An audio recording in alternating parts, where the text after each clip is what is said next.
welcome you all to the Pragati Yuvacha Literature Festival. Today we have gathered here for 24-hour author marathon that is a part of PVLF, and today we have Aparna Sundaresan with us as a speaker for the authors marathon. So welcome ma'am, welcome, and we are so honored to have you today. So let's talk about Aparna Sundaresan. Who is Aparna Sundaresan?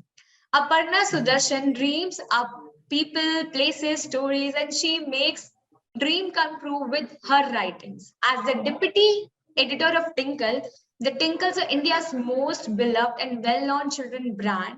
And she's she has been contributing to Indian legacy of storytelling.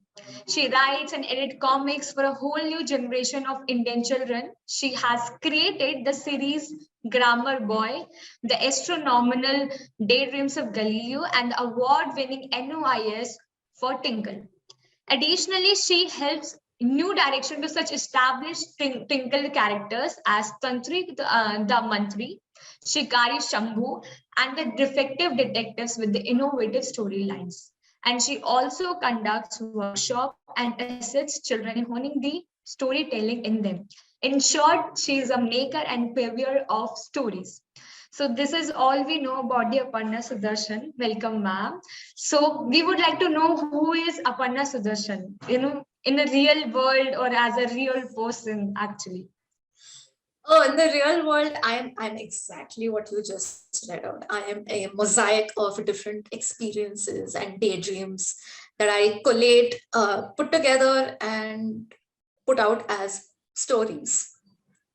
So, ma'am, how long you have been working in storytelling, world, or you could say, or with Twinkle? So I've been with Tinkle for nearly 7 years now, full time. But I did write for Tinkle as a freelancer before joining full time. And strictly speaking, as a creator and writer of stories, I've been doing that since I was a child. I think the youngest I was that I can remember writing stories was when I was 8 years old. Wow. So I've been writing and making up stuff since childhood. Wow. So you always have been the fan of Tinkle because we are reading it like since our childhood days, right? So, same. Yeah. So how did you get this inspiration of doing storytelling? I don't know. It's just something that came very naturally to me ever since I was a child. I like to live in my own world. So I would make up situations, characters and stories and pretend I was a character in those worlds. So I like to make up stuff and I like to live in my made up worlds. And it just made sense to me to write it all down so that other people could also experience what I was experiencing, this amazing sense of escapism. That's what I wanted to share. Wow, the fantasy world, right? Relatable content. Yeah. So she has worked with you have worked for the Tinkle magazine holiday special volume. So could you please just tell us about more? So what is the holiday special of Twinkle? Sure. So Holiday Special is an annual publication. It's published once a year, every year. It's 100 pages of completely new, fresh content. And it's full of stories that you would not normally see in the Tinkle Weekly magazine. Okay. It's jam-packed with stories from all sorts of genres. There's thrillers and there's mysteries and there's fantasy and science fiction, all sorts. And there's also a lot of puzzles and games for kids to play. So in short, it's your best friend for the holidays. That's what it is. So is it just for children or which age group? The Tinkle Holidays? No, not at all. There is no age group when it comes to reading Tinkle or any of its publication. You can be 6, you can be 60. If you enjoy reading and if you enjoy escaping into imagined worlds, then yes, Tinkle and its many publications are for you. No age limit at all. Wow, that's so amazing. So could you please tell us about few characters of your book, Tinkle Holiday Volumes? So Holiday Special has all original stories and original characters. You wouldn't normally find Tinkle characters such as Supandi or Shikari Shambhu as the mainstay of Holiday Special. Yes, they do appear, but they're not the main focus of Holiday Special. Holiday Special has a bunch of original characters and original stories. The most recent Holiday Special that we published, which is Holiday Special number 50, which has just come out this year, has a few stories of mine where I've written a science fiction story of these two aliens who have to travel to another galaxy in order to deliver a parcel. They're like a delivery service in space. But they get into massive trouble because where they go, they're not supposed to actually be there, so they get into trouble there. I've written an original story of this young girl who dreams up of being a superhero, like we all have done in our childhood. She dreams of it, and by accident, she actually becomes one. So that's another story. So yeah, all of these original stories and original characters you can expect to find in a holiday special. Wow. A sci-fi fan or fantasy fan. Okay. Okay. So let's just start with the Q&A. Okay, so all my question is related to your topic, that is storytelling and imagination. So today we will gonna talk about storytelling and imagination. Okay, so how can a person evoke their storytelling skills? I believe everyone is a storyteller deep down. We all tell stories, and we have always told stories. For instance, when we were young, in school, and say we forgot our homework once, have we not come up with a story to explain why we forgot our homework? We've always done it. A lot of stories begin with the question, what if? So what if that construction worker I can see through my window is actually a spy? What if my neighbor's dog is a dragon in disguise? What if all the mirrors in my house are a portal to another world? So if you start with a simple question like that, what if, you can build a story around pretty much anything. Wow. So when you were starting your storytelling career, so how did you do it? Like, when was your first approach when you were doing it, storytelling? So when you start out, it's always easy to draw from your life. You always write what you know. So I would reach into my experiences, maybe a funny incident or something weird that happened to me, and then fictionalize that, use that as a starting point, and then build a whole story around it. So if I pick something from my life, I would maybe exaggerate the details, or I would add or subtract certain things. Maybe I would increase the number of characters or the number of people who were around at that time, and then build a story around that. So that's the easiest way to start writing a story. Write what you know, and then sort of give it a spin in your imagination, and then just add, subtract details. Wow. Okay, so if someone asked to you that just share one of the best story, then what would it be? Ooh, it's very difficult to pick a best story. There must be a impactful character you have in your mind. Well, yes, but it's also like picking your favorite child, or your favorite pet or something like that. I mean, how do you do that? You can't really do that. I'm particularly proud of my current creation, which is running in Tinkle and which has won an award. It's called Noise, and it's set in a boarding school in South India. And what's remarkable about it is that the school itself is a character of its own, not just the kids who attend, but the school itself harbors a lot of mysteries and secrets. So the kids that attend the school uncover those secrets one after the other, and that impacts their lives as students there. So this is a series I'm particularly proud of. So yes, I guess that would be my current favorite. I can say, that your stories are very enchanting to, just listen. So yeah, I can say you are a good, big one, a storyteller. Yeah. So this question to the all people, or to the all who would like to, learn about the more about storytelling, what steps should we take to come up with a story that expresses and impresses the audience at the same time? So such a story would be a pretty compelling story, and a compelling story is one that is truthful. And I don't mean truthful as in a story based on true events, but a story that is true to its characters. So every story is populated with several characters, and each character is unique. Each character has their own personality, thoughts, mannerisms, and so on. And stories are typically driven by what these characters do. So if you have your characters act authentically and true to themselves, in line with their characteristics, you'll have a really compelling story.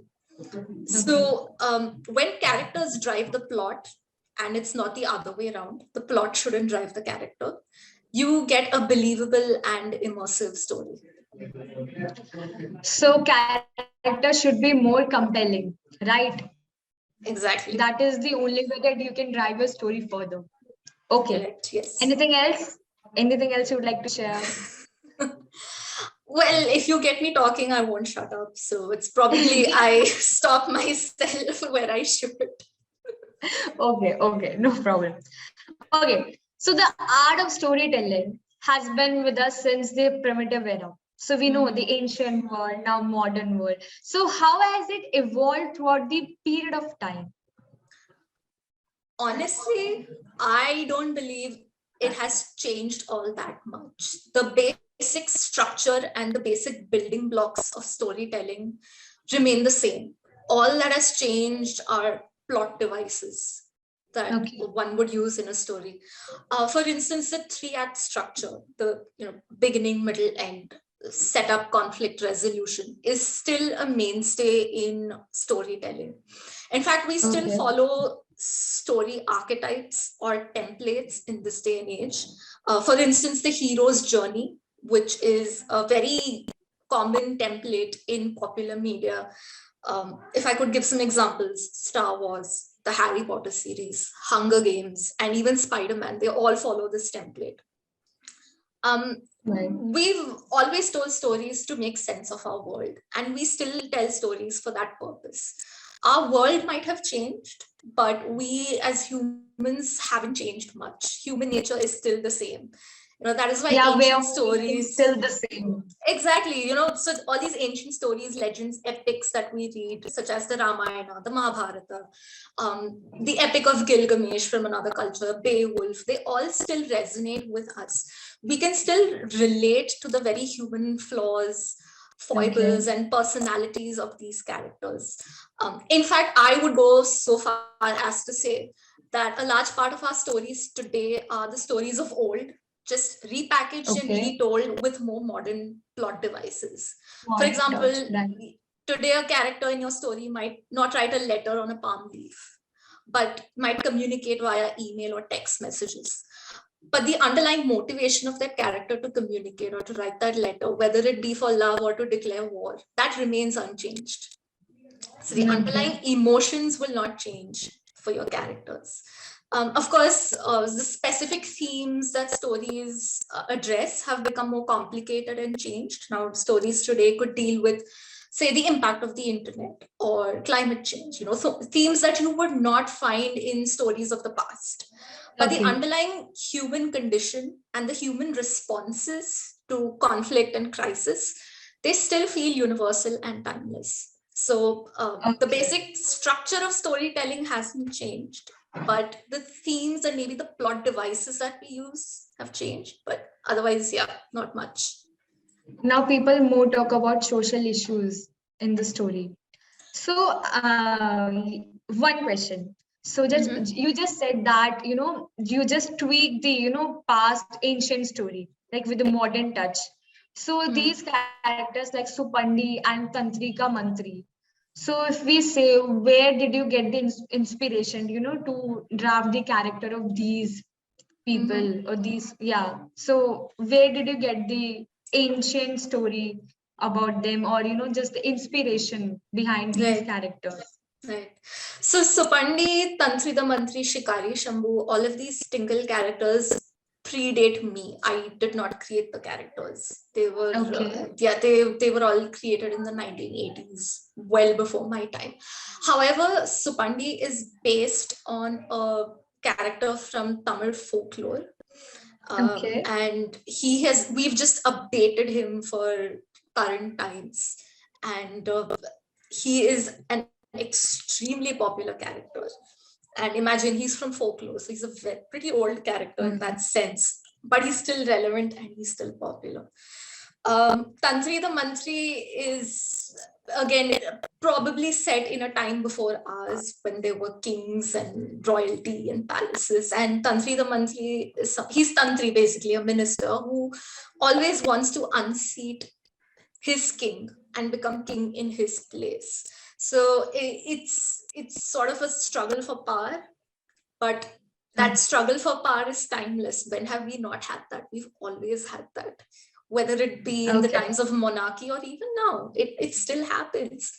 And Shikari Shambhu, of course, is an animal conservationist and environmentalist, and a love for nature and understanding that you share the planet with other creatures is again universal, and it's again timeless. We've had stories intrinsically connected to the environment and nature in the past, and we still do it today. In fact, today it's more relevant than before because of the threats of climate change and global warming and mass extinctions. So these characters are always relevant because what drives them ultimately, their underlying motivations, are timeless. They won't change with the times. You will always struggle for power. You will always need to conserve the environment, and well, you will always need comic relief, and that's where Supandi comes in. Okay, that's great. So if some, aspiring storyteller like would ask, how can they add the social touch? Just like the climate change is kind of social issue. So how can they add this element within their story? Right? You give workshops. So, people should ask this thing. So how can someone add these issue within a story? I always believe that the heaviest or the most profound of issues are always addressed best with a touch of humor. So if you tell the story you want to tell with comedic flair, it goes down better than being extremely serious and just preaching at your audience. Okay. So, tell them a story, don't talk to them about the story. There is a difference here. So if you want to weave in social issues in your story, my recommendation is do it through the cloak of humor, do it through the cloak of comedy. So exaggerate, make it ridiculous to the point that it's, oh my goodness, that's unbelievable. But if it's so unbelievable in your story, then it should be obvious to any discerning, any intelligent reader that yes, this is pretty ridiculous in real life also. For instance, if you want to talk to your readers, your audience, about climate change, but you're scared that nobody takes climate change seriously, fine. Swap out climate change for another issue. Maybe there's another issue that will end the world. Maybe there's like a giant monster that's crawled out of the oceans and it's going to eat all human beings and it's going to devastate the planet and nobody cares. That is ridiculous. Wouldn't you care if there was like a monster threatening to end your life? Yes, that's ridiculous. So then why do people not care when it comes to climate change? It's doing the same thing. It's devastating the planet. So you see what I'm saying here? If you take your issue and put it in, if you put it in a cloak of comedy, you will get through to people better. I think they will be more receptive. Okay. Thanks, Aparna. Okay, so how can storytelling and imagination correspond to each other and share some insight with a real example?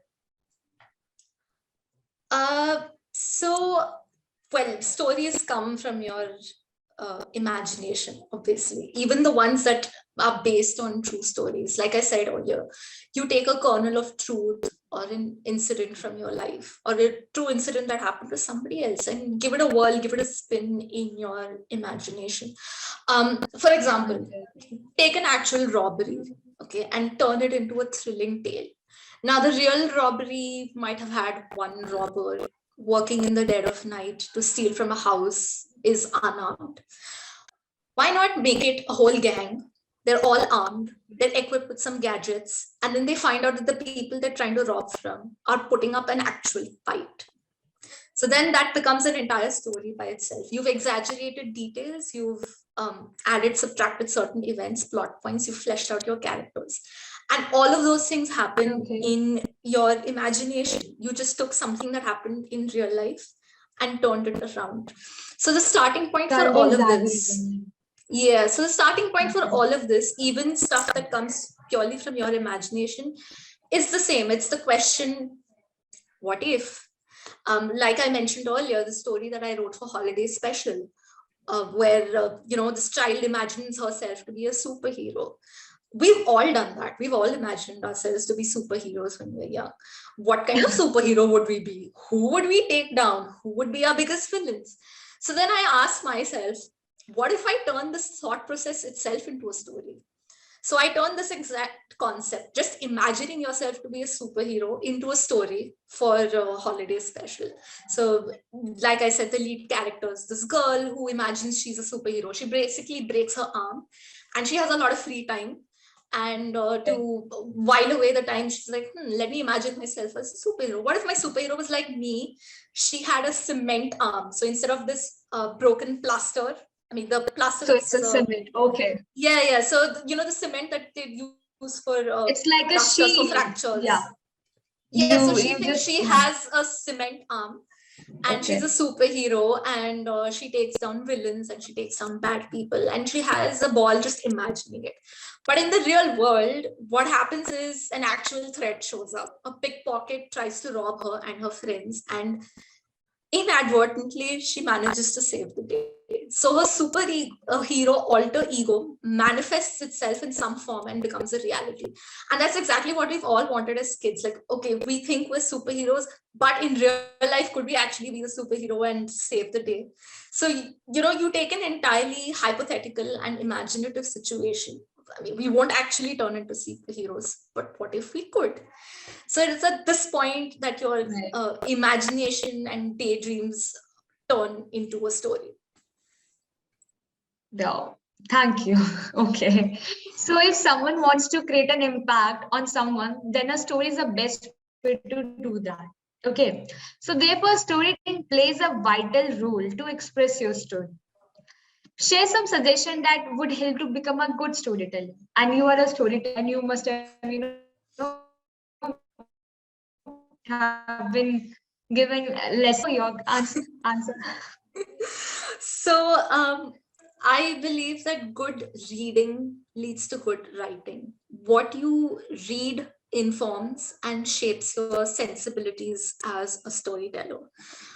Beyond that, keeping your eyes and ears open to everything that happens around you can be incredibly helpful.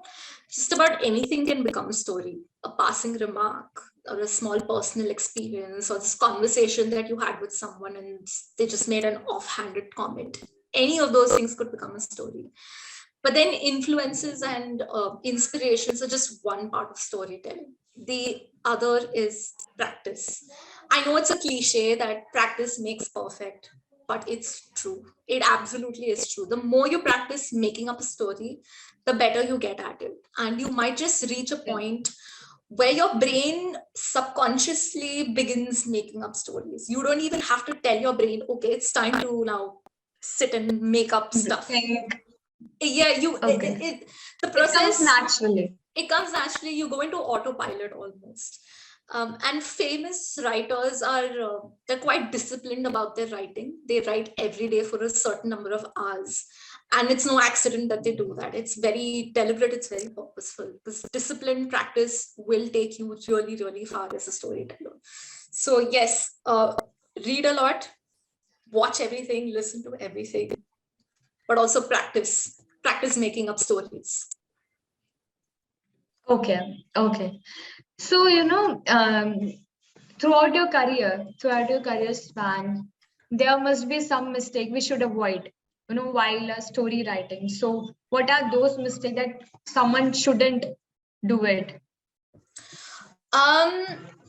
So I think one of the most common mistakes a lot of young writers or people just starting out make is that when it comes time to finish your story, when it's time for the resolution, the solution to the problem that you've presented in your story, in your plot, that solution comes out of nowhere. Like it just seems to pop out of a third person or a third party who has not been in your story before. Okay. Sort of like an external solution that is just handed to your protagonist or your lead characters. Instead of your characters themselves coming up with a solution, they get the solution handed to them on a plate.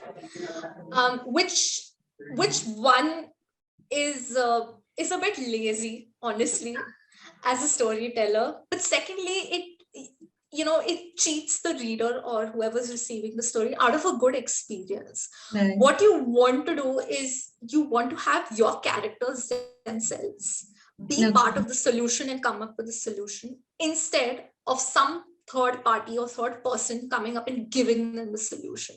So for instance, if in your story you have a student who has failed an exam and they're looking at possible expulsion or suspension or something of that sort, the resolution of the story shouldn't be that the principal has a last minute change of mind and says, okay, I will forgive you.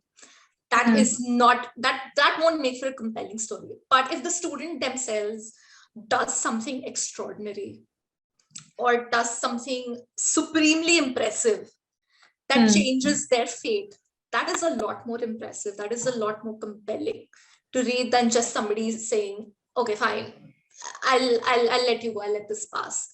So when characters make their own endings, when characters come up with solutions to their own problems, those stories make for the best stories. So that's one piece of advice I would give to somebody who is starting out. Okay. And I must say that this session will be, beneficial to those who would like to become a storytelling, because I am learning a lot of things here, actually. I hope so. Yeah. So ever since technology took charge of our lives, the children became more interested in digital storytelling, right? Does technology change the concept of storytelling on the digital medium? So the medium might change, but the bare bones of a story won't. Children still want immersive, engaging, and compelling stories, irrespective of the medium. Technology merely helps us deliver that experience in a different way. So today, beyond simply reading a book, kids can experience a story through technology. So the story could be read out for them in a multitude of voices with sound effects, or the story could come alive with visuals and animation, or it could become highly interactive in the world of a game, where the choices the child makes in the game while playing the game drives the story forward. But no matter what medium you choose, or what method you choose to present your story still needs to take center stage. And ultimately, the medium that you choose should serve your story. The story shouldn't serve the medium.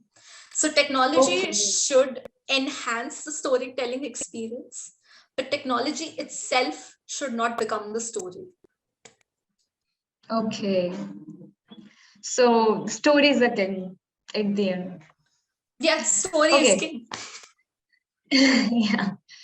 So for storytelling, someone needs to imagine first, right? So how can someone stimulate their imagination skills?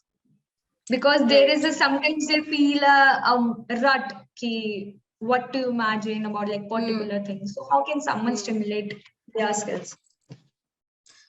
Writer's block is a very real thing, but it's not permanent. making up stuff, like I said before, comes naturally to all of us. Sometimes I find that simply taking a walk helps, and the wheels in my brain turn from just that. But if you are stuck for ideas, you can do what we do at Tinkle in children's workshops. So make a list of original characters, say a pixie, Okay. retired school teacher, disgraced police officer, whatever, just about anyone. Then make a list of props or objects. So a meteor carrying diamonds, or a cell phone that calls only one number, or a suitcase that gobbles up whatever you put in it. Then you make a list of settings or locations. A planet with only volcanoes, or a ship that has been hijacked by pirates, or a school that was once a prison. Okay. Now mix and match. Take a character, take a prop, take a setting, mash them together, and use those as starting points for a story. Now you can also vary this. Your categories can be weird names, colors, an adjective, and a vacation spot. Then just mix and match all of them, Okay. and you get a unique set of characters or circumstances that you can then use. This is highly, highly effective. And I found that in every workshop that I've done with kids, at the beginning of the workshop, kids are like, no, we're not very good at coming up with stories. We don't know, we don't get these ideas. And then once I do this exercise with them, they're all bursting with stories. They have so much to tell and so much to share. And why that is well, I have a theory for that. I often find that, a blank, wide open canvas where there are no limits can actually limit my creativity and my imagination. So when I put in conditions or restrictions, those help stimulate my creativity much more. Okay. It's when we're in tight corners or tough spots that we are forced to become innovative and find a way out. That's why these exercises really help. So if you tell yourself, I will not make up a story that is set in a city. I will not have a character who depends on technology, or I will not have any humans at all in my story, only animals. When you give yourself these restrictions, your imagination could actually surprise you, because now your imagination actually has to work. Your mind has to think, okay, I have to circumvent all these restrictions. What can I do then? And well, beyond all these, of course, there's always the internet. There is no end to ideas online. You can look up writing prompts, plot and character generators. All of these will give you starting points for your story. I also find that reading other people's work helps stimulate my imagination. I might find something interesting in an existing story or book and think, what if the character actually made a different choice or followed a different path? Right. What would the story then be like? And well, lo and behold, I have a completely new story then. So I hope these are some things that you can use. Yeah. And I would like to share one thing. I know it's gonna sound a little weird, because I have this friend who do storytelling, and he's an aspiring storyteller. So I asked, when did you start this thing? So he just said that I was sitting and just feeling the rain on my face, like rain droplets on my face, and then I start writing. I said, actually, like seriously, you started in that way? So, and when you said that you can pick, small things of your daily life and you can, exaggerate it. Now I'm understanding the point that of the storytelling. So how people do it. Yeah. Yeah. Yep. Absolutely. Your friend's right. I mean, stories can come from, just about anywhere. Even that rain on his face. Was it really rain? What if it was like, I don't know, a spaceship emptying its fuel tank? You don't know that. You just have to ask yourself, what if, and then go off from there and you have a story. Right. So I have this last question to you. So is storytelling a daily practicing thing? Oh yeah, absolutely. I mean, I think that's what this entire session has been about, and that's been my main message. We tell stories every day, all the time. I mean, when we meet friends, we go, hey, you won't believe what just happened to me. And then you tell them about something that happened to you or about your day, or hey, do you know what I did earlier this year? So all of those things are stories. Even every little thing that we post on social media is a story. We're trying to build a narrative around our lives. Like I said, we make sense of the world around us and our lives through stories. So in the end, we're all a collection of stories just waiting to be told. So absolutely, yes. Storytelling is something we do every day, all the time, and we will never stop. Yeah, I can feel it just from your session. And thank you, Aparna Sudarshan. It's a for very insightful session, and I've literally learned a lot of things. And I'm hoping that other people will gonna learn from this session, and you know, yeah, they will aspire to be a storyteller, because storytelling is just a beautiful thing, and you just made us believe that yeah, storytelling is such an amazing thing. Yeah, I don't have any words for the storytelling imagination. This session is very insightful. Thank you so much. So, Aparna. Thank you for having me. It's been a real honor. It's been a real privilege to share my passion for stories and storytelling. And yes, if I can inspire just one person to pick up a pen and start writing, I feel like my mission here is successful. It's complete. Yeah. Bye, Aparna. Thank you so much. Bye.